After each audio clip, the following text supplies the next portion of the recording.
Welcome to our tutorial on how to deactivate Instagram account. Hello everyone, I am Lisa from Create Login and Delete. Now let's get started. Open any of the web browser. Here I'm gonna open Google. Now type in Instagram login.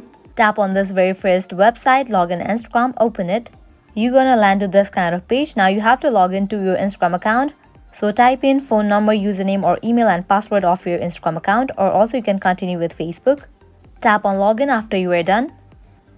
Now you're gonna land to the home page. At the bottom you're gonna find different options. Head towards this option of profile given at the bottom right corner. After you land to the profile, over here you can see the option of edit profile. Tap on it. Scroll on to the bottom. You can see the option of temporarily deactivate my account. Tap on it. Scroll down. Tap on this drop down. Select why are you deactivating your account.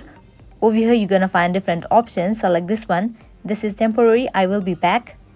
Now here you can select automatically reactivate your account and I'm gonna select don't auto reactivate. Now here you have to type in the password to continue with the process. And after you fill up all this information, tap on the option of temporarily deactivate account. Tap on yes. And your account has been temporarily disabled. To reactivate, you have to log in back. So this is how you can deactivate Instagram account. This was it. If you find this video helpful, make sure to like, share and subscribe. Thank you.